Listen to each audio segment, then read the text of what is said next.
Pessoal, sejam todos muito bem-vindos aos 5 passos para você construir um currículo de destaque no ciclo básico e clínico da Faculdade de Medicina, tá? Vou te passar aqui 5 principais passos e principais pontos, na realidade, que você tem que aproveitar dentro do curso de Medicina estando no ciclo básico e outros principais pontos estando no ciclo clínico. O que é que você tem que direcionar a sua atenção e quais são as 5 principais atividades que você pode estar direcionando o seu tempo caso você esteja nessa época da Faculdade de Medicina. Eu me chamo Clara Aragão e sou especialista na construção de currículo para residência médica e fundadora do Núcleo de Pesquisa Científica da Universidade de Potiguar e também criadora do método PPA, que é um programa focado na construção de currículo para residência. Ele é o único programa do Brasil com reconhecimento pelo Ministério da Educação através da FBR para te mostrar como construir um currículo de destaque. Então, pessoal, a primeira atividade que se você está no ciclo básico da Faculdade de Medicina que você pode começar a fazer é os relatos de experiência. Então, como é que funciona o relato de experiência? O que é isso?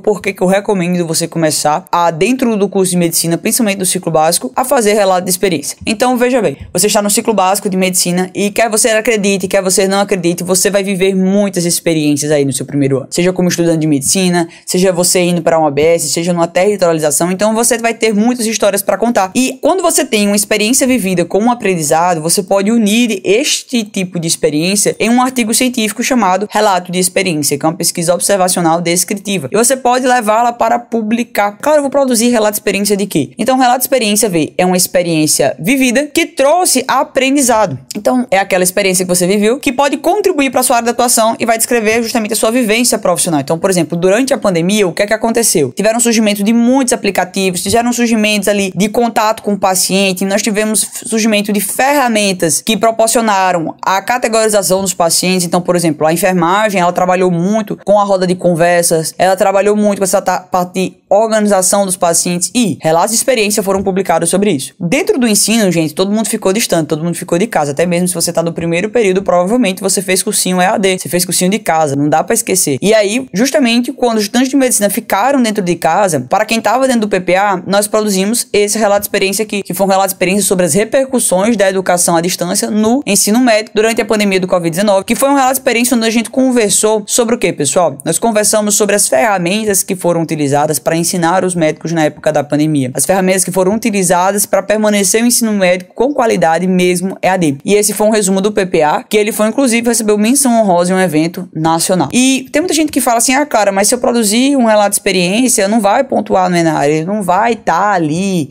atualizado, não vai estar ali realmente pontuando, será que vai pontuar menos que meta-análise? E um ponto que eu queria trazer para vocês aqui é que, independente da publicação científica, se ela é relato de experiência, se ela é revisão de literatura, ela vai estar pontuando, desde que ela preencha os pré-requisitos do ENAR. Então, se você observar muito bem aqui este edital do ENAR, em nenhum momento ele fecha um tipo de trabalho científico. Ele fala trabalho científico, ele não fala relato de experiência, ele não fala relato de caso, ele não fala revisão de literatura, ele fala que você quer que envie o quê? Um trabalho científico que seja dentro da área da saúde. É isso que ele pede. Então, se você está agora no seu ciclo básico de medicina, uma das formas de você conseguir fazer publicações científicas e pontuar no item 8 e no item 9 é por meio do seu relato de experiência. Você vai viver muitas coisas dentro da sua faculdade de medicina. Isso aqui é um fato. Todo santo dia você vive experiências dentro da sua faculdade de medicina. Por exemplo, essa semana aconteceu algo que realmente me chamou muita atenção no postinho que eu frequento. Aconteceu literalmente um caso em que não foi reconhecido que o paciente estava com meningite. Era um menino por volta dos seus 12 anos, ele já vinha com um quadro de febre em casa, ele tinha púrpuras no corpo e ele tinha todo um quadro meníngeo. Então ele tinha sinal de Brunziski, ele tinha rigidez de nuca, todos os quadros clínicos. E aí ele começou a agravar esse quadro em casa, levaram pro hospital e ao levar esse menino pro hospital, o que aconteceu, pessoal? Simplesmente disseram que ele estava com dor de coluna e mandaram retornar para casa. Gente, isso é muito trágico. E aí o menino foi para casa, só que ele piorou e os pais resolveram pegar a criança e levar para a UBS, pro postinho. E simplesmente estava o menino com meningite no meio de um postinho super lotado. E ele estava tendo espasmos. Então, essa foi uma experiência que claramente dá para fazer um relato de experiência do fluxo desses pacientes, da conscientização, pessoal, dessa vivência que você teve na UBS. Então, são pontos de discussão que você pode trazer por meio de um relato de experiência. Porque o relato de experiência, inclusive, ele não precisa de aprovação no comitê de ética. A resolução do comitê de ética, ela fala que relatos de situações rotineiras e profissionais, elas podem ser escritas por meio do relato de experiência, sem necessariamente precisar de aprovação do comitê de ética. E um ponto muito interessante, que vale a pena comentar aqui, é que todo mundo tem experiências dentro da faculdade de medicina. E o outro segundo ponto é que você não pode pode mencionar a sua faculdade. Então você não pode mencionar, por exemplo, a sua universidade, o nome dela, o nome da instituição, até porque se você mencionar o nome da instituição, você deve também entrar em contato com ela. Outro ponto, pessoal, que eu quero frisar com vocês aqui, é claro, só vai estar pontuando aqui no edital do ENARE, será que é só isso? E na realidade, pessoal, em vários editais de São Paulo, como por exemplo, nesse edital do Sírio-Libanês, esse tipo de publicação científica ele vai estar pontuando. Então imagina aí você, lá no seu primeiro período da faculdade de medicina, já conseguindo pontos para uma prova como por exemplo do Hospital do Sírio-Libanês. Então aqui essa prova do Hospital do Sírio, tranquilamente você consegue pegar o teu relato de experiência e trazer para cá e conseguir publicar aqui. Ah, cara, mas será que realmente o currículo vai impactar na minha aprovação? A gente precisa entender que se hoje você diz assim, ah, cara, eu não tenho tempo para preparar o meu currículo, tô lotada, eu tô no segundo período, eu tô lotado com aula, eu tô lotado com compromissos, eu tô lotado que eu tenho muita coisa para estudar. Veja, lá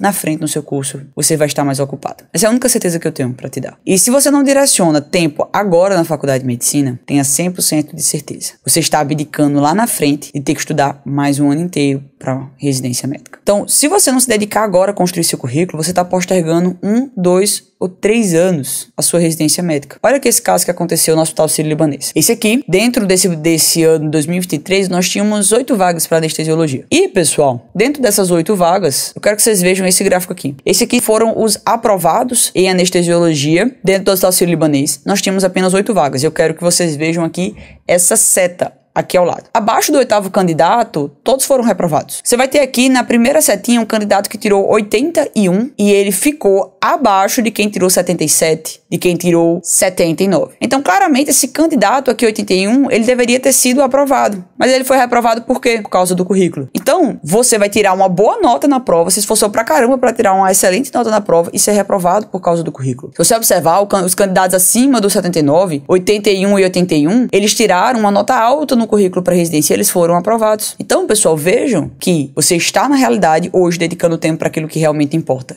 E você está prevenindo de estresse futuro. E você ter ali a dor no seu coração de estudar pra caramba pra uma prova e não ser aprovado porque não preparou algo que dependia de você desde o início do curso, que é construir seu currículo. Então, não negligencia. Não coloca de lado a importância de você fazer uma publicação científica. Eu tô te dando uma opção aqui, existem várias. O relato de experiência é uma delas. Qual é o segundo item que eu recomendo que você faça desde o primeiro período da faculdade de medicina, estando ali no ciclo básico? Um dos itens, pessoal, é o PIBIC. E, cara, o que é este PIBIC? O PIBIC é Programa Institucional de Bolsas de Iniciação Científica. E sendo com bolsa, sendo sem bolsa, se pontua ou não no ENARE, gente, faz. Porque vale a pena você fazer. Vamos pegar aqui os editais. O edital do ENARE pontua, mas eu tô trazendo outros editais aqui para vocês terem noção também, porque eu tenho certeza que vocês não vão prestar só a prova do ENARE. Então eu tô trazendo vários editais de residência médica aqui. Um dos pontos também do PIBIC é que ele tá pontuando em outros editais, como por exemplo, você vai vir aqui no Hospital Sírio-Libanês, ele pontua iniciação científica, não importa se é com bolsa, não importa se é sem bolsa, ele tem essa pontuação e ele tem também outros pré-requisitos e alguns outros critérios. Mas, cara, onde é que eu posso fazer iniciação científica? Você vai estar buscando algumas instituições, como a sua universidade para fazer, hospitais, estágio. Então, existem várias formas de se realizar uma iniciação científica. Você pode, inclusive, criar o seu próprio programa de realizar iniciação científica. Então, por exemplo, essa mensagem aqui é da Ana Beatriz Elisário. Ela faz medicina em Manaus. E o que eu mais achei incrível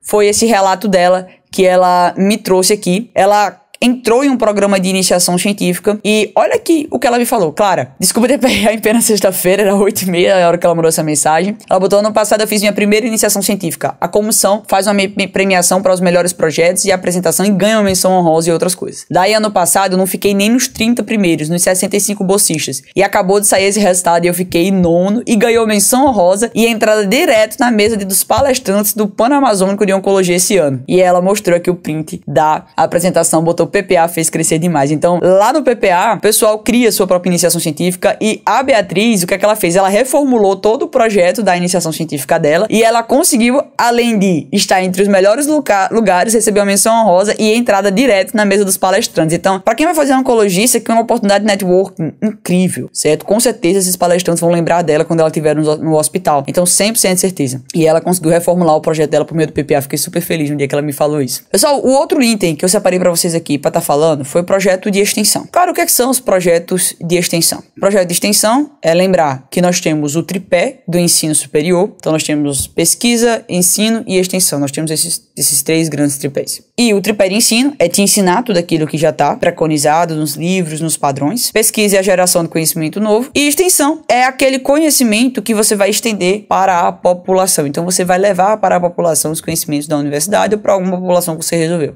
O projeto de extensão, ele tem pontuações nos editais de residência médica. O ENARE, ele atualizou novamente, como eu já venho mencionando em alguns vídeos, para quem já me acompanha. Então, o ENARE atualizou e o que é que acontece, gente? Ele veio com essa parte de que tem um período agora para você fazer. E se você olhar nesse item que tá no canto direito, ele fala: apenas será aceito certificado ou declaração de programas ou projetos concluídos nos últimos 5 anos, até a data limite da análise curricular prevista no anexo 3, cronograma desse edital. E aqui é um ponto que você, que é estudante de medicina, você precisa estar atento para deixar para fazer no ciclo clínico, para não fazer tudo dentro do ciclo básico e esquecer de investir o seu currículo no ciclo clínico. Então, o ideal é que você deixe para fazer um projeto de extensão um pouquinho mais à frente, estando ali no 5º, 6º período. Por quê? Porque vai entrar justamente nesse período, nessa margem. Se você pretende trabalhar depois de se formar, então deixa para fazer um pouquinho mais tarde, deixa ali para você entrar no projeto de extensão quando você estiver no 8º, no 7º período, ali 1 ano antes do internato, porque, enfim, tem pessoas que precisam trabalhar depois de formar. E aí você pode acabar se prejudicando e perdendo alguns certificados que você tinha no início da faculdade. Então, se você vai fazer um projeto de extensão, opte por fazer esse projeto de extensão um pouquinho mais tarde. E, cara, qual é um projeto de extensão que é típico nas universidades? Eu sou super suspeita para falar, que é a FMSA Brasil. Então, a FMSA Brasil, ela é uma ONG de estudantes de medicina que tem 2 objetivos: uma medicina de qualidade e humana. Então, a FMSA é algo incrível, gente. Incrível, incrível mesmo para você tá conhecendo. Eu fiquei 4 anos na FMSA, então eu realmente sou bem suspeita para falar da IF. E a IF, em várias instituições de ensino superior, ela é considerada um projeto de extensão. Então, a IF, em vários locais, ela é um projeto de extensão. Ah, cara, tem FMSA na minha faculdade, tem um DENEM na minha faculdade. Já é projeto de extensão? Veja, vão ter vários comitês que não serão projeto de extensão, porque depende da diretoria daquele comitê, depende da diretoria ir atrás da sua universidade para fazer essa regularização. Porque um grande ponto que pega esse pessoal e que, na realidade, é uma grande cilada,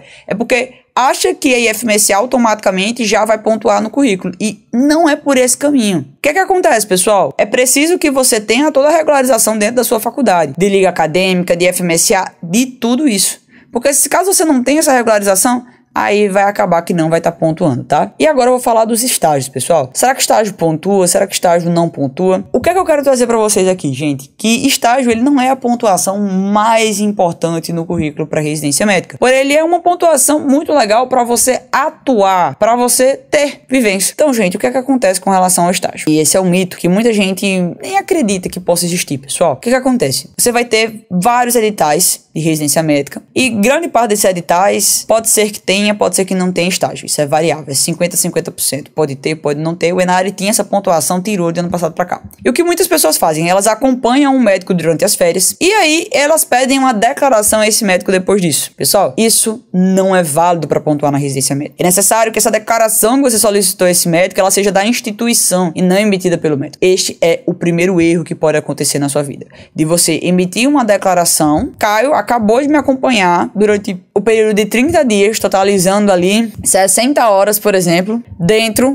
da unidade básica de saúde, ou dentro da UTI, ou dentro do pronto-socorro. Esse certificado não é válido para pontuar na residência. E você vai ver também que existe um critério de carga horária. Claro, como assim de carga horária? Aqui é o edital da Universidade Estadual de Londrina, da UEL. E você vai ver que tem pontuação para estágio e curso extracurricular com carga horária acima de 60 horas. Então, se você tem um estágio, e esse estágio ele é acima de 60 horas, ele vai estar pontuando aqui. Só que, paralelamente, são estágios extracurriculares e cursos extracurriculares. Ah, cara, eu tô pagando uma matéria optativa. Veja, a matéria optativa, ela já estava dentro da sua grade curricular. Já estava lá, então ela não vai pontuar aqui. Ah, cara, eu fiz meu estágio eletivo no hospital do Sírio-Libanês. Veja, Sírio-Libanês. Eletivo. Então você fez parte do seu internato no Sírio. Não vai pontuar, por quê? Porque é um estágio curricular. Tudo que já está previamente dentro do teu histórico escolar, não pontua. Pontua o que você faz por fora. Por exemplo, quem é aluno do PPA pode pontuar nesse item 2 aqui. Cursos extracurriculares com carga horária acima de 60 horas. Porque o PPA ele é um curso com reconhecimento do MEC e o certificado é acima de 60 horas.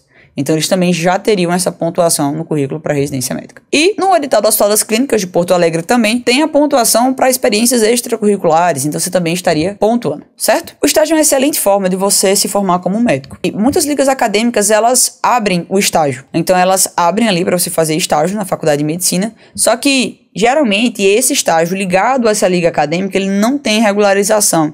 Então, veja, antes de você entrar no estágio, como é que é a emissão de certificado, quem emite certificado, quem faz toda essa burocracia, que é importante. Agora, pessoal, tem coisas que nós fazemos dentro da faculdade de medicina para aprender. Nem sempre tudo é pro currículo. Então, hoje nós estamos vivendo num cenário que as faculdades de medicina estão super lotadas e existe a necessidade de se fazer estágio. Você vai se formar como médico e não vai tocar no paciente nenhuma vez. Você vai se formar como médico e não vai examinar o paciente. Óbvio que você tem que fazer isso. Óbvio que você tem que estar dentro do hospital. Não precisa estar 24 horas dentro do hospital, mas é óbvio que você precisa estar lá para aprender. Porque só de você pegar o conhecimento que tá no livro e aplicar, você já tá sedimentando os conhecimentos. E uma coisa séria, quando você tá no internato, teu aprendizado é exponencial. Depois que você forma, pipoca. Por quê? Porque a responsabilidade é sua agora. Mas por quê? Porque você tá em contato diretamente com o paciente todo santo dia revisando a matéria. Então tem coisas, pessoal, que você faz além do currículo. E o estágio é uma delas. Por mais que não pontue tanto assim. Agora, você vai deixar pra fazer estágio o quê? Quando você já tiver as pontuações essenciais no seu currículo. Depois que você faz as pontuações essenciais no seu currículo, acabou, você pode fazer estágio, você pode fazer liga. Mas é preciso que primeiro você tenha pontuações essenciais, porque aí tudo bem, você não vai ser impactado se você ficar dedicando um tempo maior ao estágio, porque você vai estar aprendendo. Entendendo essa diferença de espectro entre estágio, currículo e o momento certo de se fazer estágio. Vamos lá. Monitoria, tá? Com relação à monitoria, você vai escolher o seguinte. Você vai visualizar que monitoria, claro, pontua. Só que existem alguns pré-requisitos da parte de monitoria que você precisa estar atento, que muitas pessoas, elas ficam realmente retidas. Monitoria acadêmica, pessoal. Esse aqui é o edital do PSU do Ceará. Não sei se tem o pessoal do Ceará, tô vendo que tem mais pessoal de Rondônia, pessoal que quer ir pra São Paulo. Eu fui bem eclética.